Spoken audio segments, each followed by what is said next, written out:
Well, hello and welcome to the CBN News YouTube channel and this week's campaign catch-up segment where we're just catching up on everything that's been going on in the last week in the presidential campaign for 2024. Joining me now, CBN Chief Political Analyst David Brody and host of the DC Debrief podcast, John Stolnis. David, we'll start with you today. Where do things stand right now? What are you seeing? Well, Kamala's vibing. She's vibing along. Look, I got to tell you, it's kind of a situation of, let's be honest, guys, low expectations. I mean, if you think about it, and we were talking about this a little bit before we went on the air, but like, why in the world is she doing so well? Well, look, I think there was a couple of things at play here. First of all, she was underestimated to begin with. A lot of folks just saw her as kind of like word salad Kamala. We had report after report, and the polling showed it, that Democrats weren't too thrilled with her overall. This was one when Biden was, or is, I guess, president. And so there was just a sense that she had underperformed. And of course, we know her dropping out in those the 2020 primaries before even Iowa got started. So you put all of it together, and it was kind of like a womp womp. Here comes Kamala. She's got no shot. Oh, well, look at her. Look at these rallies. She's actually not only putting words together, she's in the moment, she's doing well. And let's be honest, here's the asterisk. She's on prompter. So it's prompter Kamala right now. Let's see what happens when she gets off prompter. And so in answer to your question, Dan, in terms of the state of the race, all smooth sailing for now with a media fully behind her. I mean, that isn't even analysis at this point. That's just fact.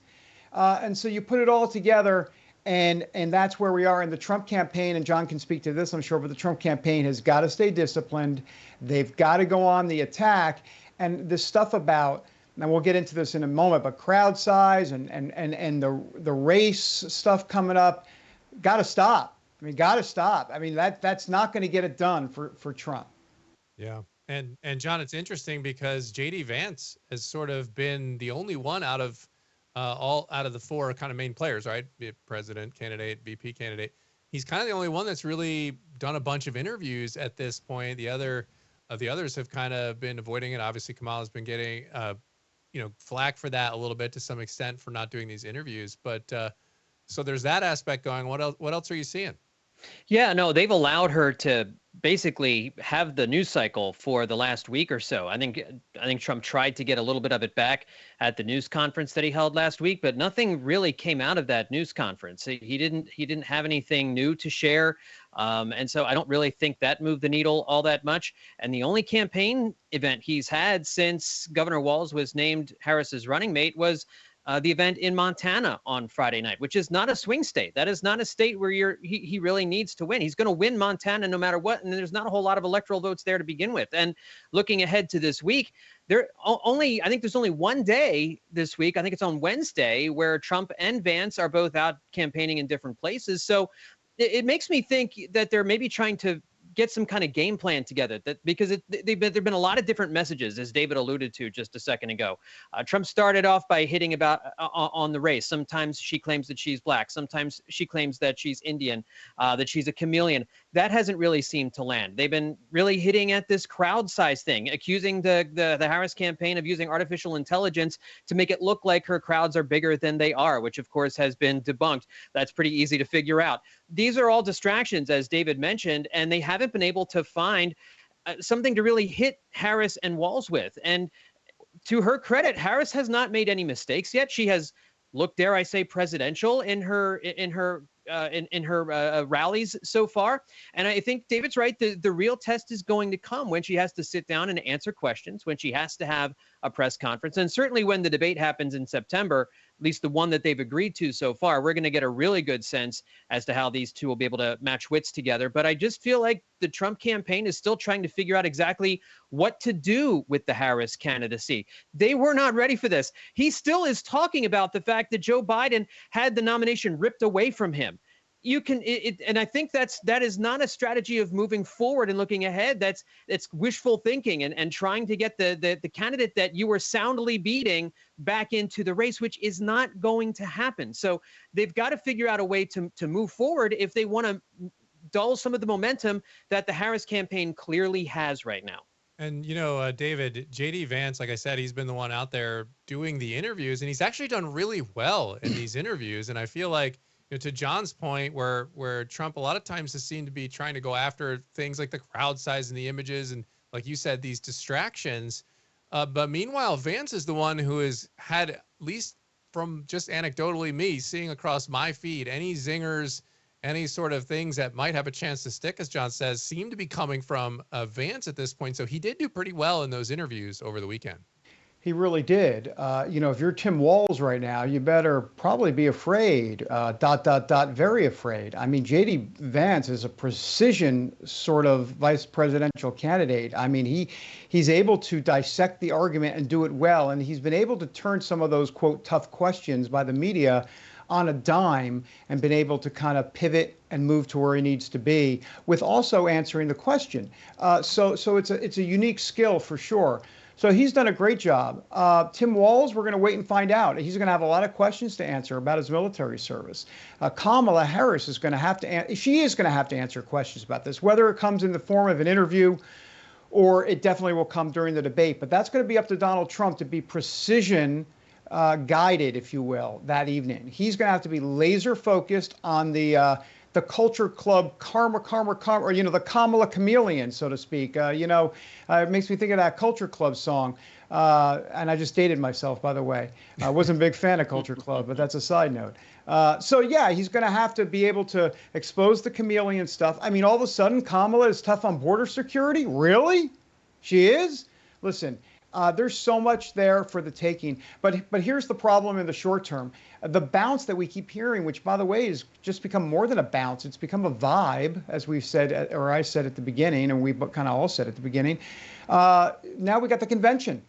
And the convention, the Democratic National Committee convention, is going to be, more, wow, Kamala, isn't she the best thing since, as John would say, since sliced bread? And there's going to be a lot of sliced bread at the convention. And oh, by the way, Steven Spielberg is going to be putting the whole thing together. So now we're going to have what? E.T. flying around the arena? I don't know what's going on. But the point is, it's going to be a spectacular. Beyonce is going to be there. And, here come the Gen Zers. And look, this is going to get worse for Trump before it gets better, Dan.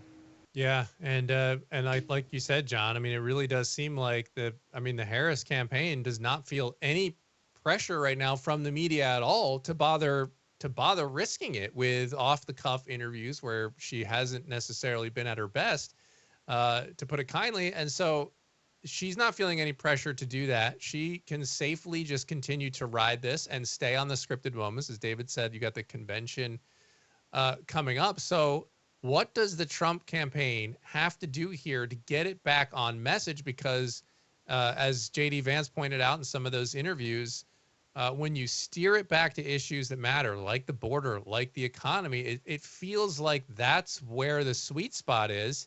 How does Trump get this thing back on course for his campaign to try to make this about the issues? Well, I'll tell you, I think it's going to be very hard to make it about the issues because David has mentioned it a couple of different times about the vibes, and I've heard other political analysts say the same thing. This is a vibes election right now. This really isn't about issues. It's not really you'd like to think that it's about inflation and the economy, that it's about national security, that's about the border, that it's about all these different things. But really, the polls are responding right now because Kamala Harris has brought and Governor Walz has brought an energy that clearly wasn't there with President Biden. And maybe we underestimated the entire time how many voters were out there who were supporting Donald Trump simply because they didn't think Joe Biden could make it through another 4 years in office, that maybe it wasn't so much policy of Joe Biden that they were upset with, but just the fact that he was as old as he was and appeared to be as old as he is and appeared to be as feeble as he is. And there was no confidence that he could last another 4 years in the White House. And with Kamala Harris, they see someone much different. The energy has flipped and the vibes have flipped. And I think if you're asking what Donald Trump has to do, I don't know that hammering it at Kamala Harris's immigration policies, you certainly have to do that. You certainly do have to go after her on policy. But right now, to kind of stem the tide, you've got to match the energy a little bit, or at least you've got to try to match the energy a little bit. You've got to get out there. they're just not out there this week, Dan. Like you've got to get Trump in Michigan. You've got to get Trump in Pennsylvania. You've got to get J.D. Vance in Ohio, all these different places, Arizona, get them out there so that they can combat some of the energy that the Harris campaign has right now. Because if this is truly a base election, I think they need to do a little bit more to try and get some of the non-MAGA Republicans more on their side. I think there are some non-MAGA Republicans and Republicans who aren't fans of Donald Trump who are giving Kamala Harris a long look here, even though they might disagree wildly on policy. And the Trump campaign has to convince those people to get back on their team. And they've got to do all of that, and they have a short amount of time to do it, and a convention to combat against. It's a difficult task, and it might get a little bit worse before it has a chance to get better.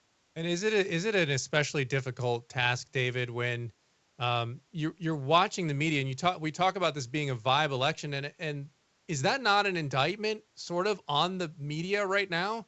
I mean, why would this be a vibe election? Why isn't the media asking tougher questions? Why aren't they pressuring Kamala Harris to give an interview? I mean, I think she said last week, it was on one of the things we were covering, guys, together, and she said, well, we're going to try to we'll try to get something scheduled for the end of the month. The end of the month?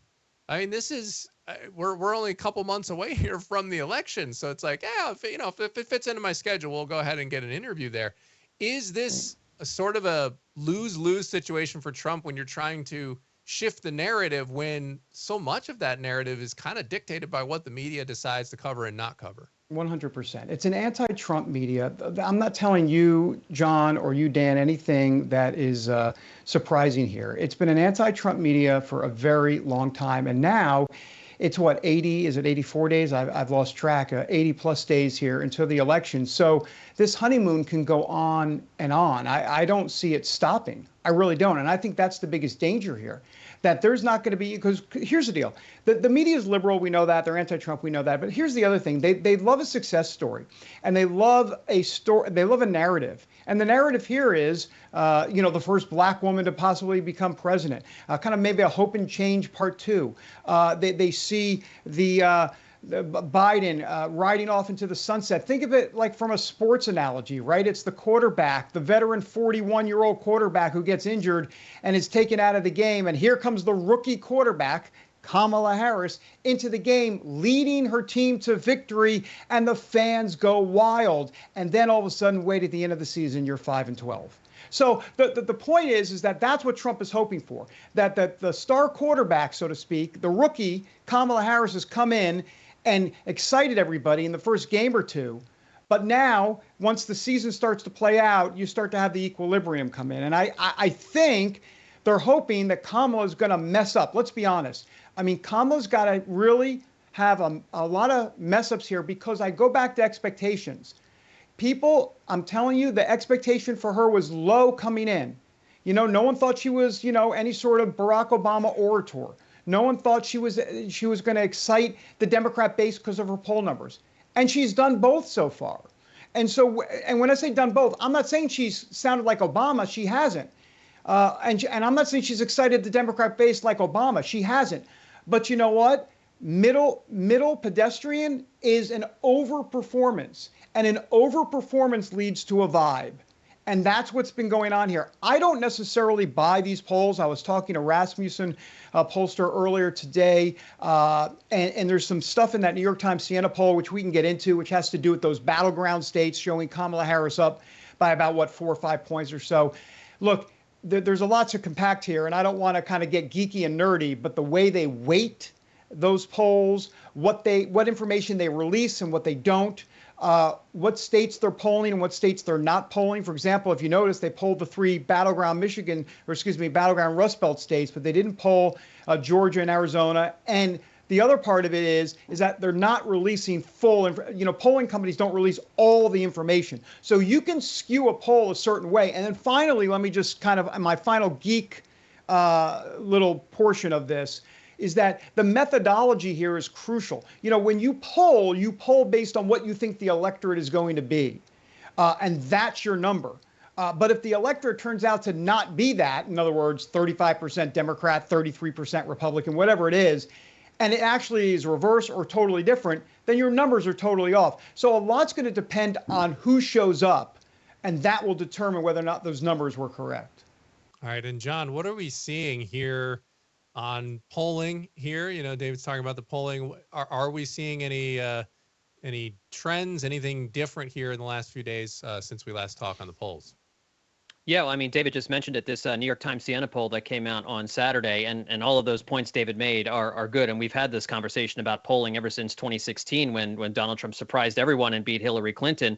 The polling, I think, has been a little bit better since then, but you do take it with a grain of salt because it is a snapshot in time as well. But Harris is up 4 in a couple of different states, according to this latest poll. In Pennsylvania, Michigan, and Wisconsin, she's up 4. She's up 5 in Michigan.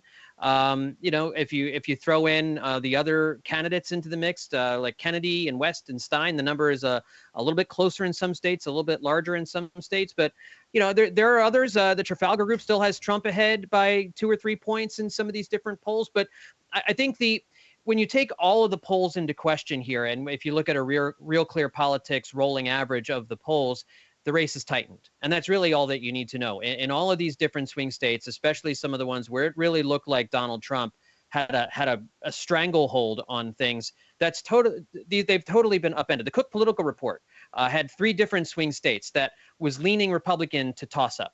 So that is some of the polling out there, and some of the 538 prediction models are now looking at all these different polls and now predicting Kamala Harris will have the electoral vote. So I mean, it's again a snapshot in time. It's not predictive, but you know, I think you take a look at all of these different things and try and take as much into view as possible. And we're still so close to Harris getting the nomination. Again, when she does a press conference, when she does an interview, we'll see how those numbers look. Let me quickly say something about those electoral numbers. And you can do the 270 to win map all different ways. Trust me, you know, I sit around eating Cheerios and doing this, which is, and by the way, emphasis on the Cheerios, a possible second, maybe even a third bowl, because this goes on for a while. But look, here's the bottom line. Let me try to kind of bottom line this for you and not have your head explode. Let me do 10 seconds. If Kamala Harris wins Michigan, Wisconsin, Pennsylvania, all 3 of the Rust Belts, it's over. It's that simple. It's that simple. Trump can win Arizona. Trump can win Georgia. Trump can even win Nevada. Call it whatever you want. Well, actually, it's Nevada. But here's the point. It doesn't matter. On election night, if Kamala Harris wins those 3 states that I just mentioned, she's at 270. I see it right in front of me. 270. That's it. She does have to win the Omaha, Nebraska, 1 delegate. I don't want to really get into that right now. Sorry.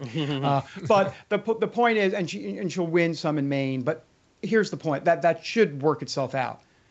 By the way, if she doesn't win Nebraska, that one section of Nebraska, she'd be at 269. She'd be 1 vote short, or 1 electoral count vote short. But anyhow, the point is, that's the way she has to do it. That's her map. She's got to win the Rust Belt. Now, can she win if she only wins 2 out of 3? Yes. Can she win if she wins 1 out of 3? No, she wouldn't. Unless you're going to win the Sun Belt, which would be Arizona, Georgia, Nevada, and North Carolina. And believe me, if she's losing 2 out of the 3 Rust Belts on that evening, she's not sweeping the Sun Belt. There's no doubt about that. Well, and I'll jump in too then. Well, then if you're Donald Trump, why are you not camped out in those states right now? Exactly. In those 3 states. Yeah. Like what? So we can talk about the media and being friendly towards Kamala Harris and anti-Trump and all of that, and many of those different networks and stuff is true.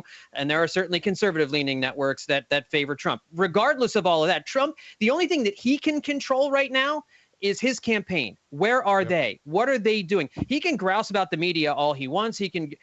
That's not going to change things.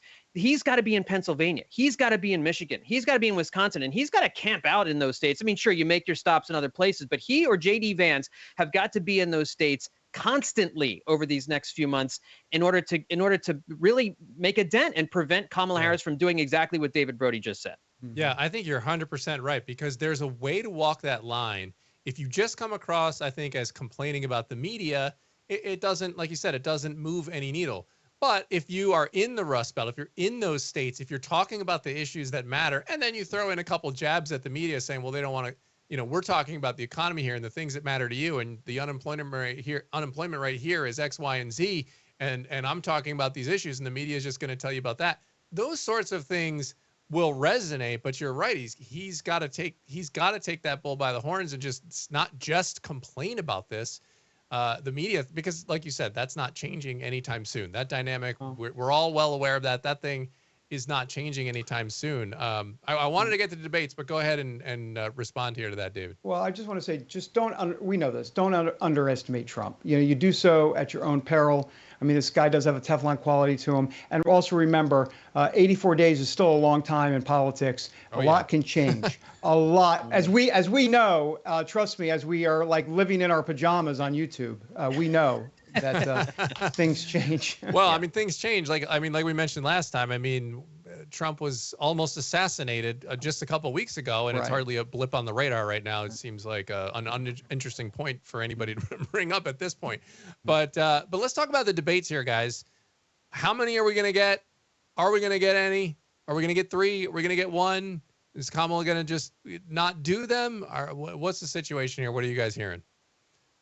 Well, I mean, who knows? We don't. My guess is we'll get 1. But we might get another one. It depends how bad or good it goes for either one of them. I mean, I think, if you're Kamala Harris, if it's a disaster, you're desperately wanting another one, but Trump may not agree to it. So I think either way, it's going to be politics. I think we're in a different era of this idea of like 3 presidential commission debates or even 3 network debates. We're not in that realm anymore. This is the wild, wild west. In other words, I'll let you know about a week after that September 10th debate whether or not there's going to be another debate. We just don't know. It's all going to depend on, dare I say, the vibe of where the campaign is going. I will say this, or where both campaigns are going. I will say this. I've talked to a couple of people that have debated Kamala Harris in actual debate settings, and I don't mean on the presidential stage, but in California. And they say, look, she comes in with a couple of whoppers. In other words, not whoppers. That means lies. I don't mean that. I'm sorry. A couple of lines, Zingers, Zoom lines, punch lines, right? Boom. Yeah. But after that, that's it. In other words, the strategy for Kamala Harris is let her have her couple of lines and then go after her precision-wise and get her to make a mistake, because she's pretty much not going to be able to go, 3 or 4. She's hard to add. She doesn't have a good record of ad-libbing in debates. She comes out strong. She's got her lines, and now we're on X, and we're all saying, wow, what a line, that won the night. Okay, hold on. Then she starts to crumble. That's been typically her pattern. So let's see what happens in a debate. Yeah, what are you thinking, John, on the debates? Yeah, I mean, I think, well, certainly there's going to be one. They may add a second one. I don't know right now who the debates favor more at this point. I guess debating usually favors the candidate who's trailing, wants as many opportunities to debate as possible. So Trump has already said that his team has agreed to 3 debates, 3 additional debates, but the Harris campaign has agreed to just 1 more. So it looks like it's just going to be the one, but they're in September. There'd still be time to add another one in October if they wanted to. So I don't think there's going to be any more than 2. My guess is 1. And David's right. You don't have the foreign policy debate and then the economic policy debate and all that. So that's just not the way things work anymore. I will say, as far as expectations for Kamala Harris, the Trump campaign would be wise to raise expectations for her, even as they lowered expectations late for Joe Biden, and President Biden still managed to sail way under those low expectations that they were trying to set up.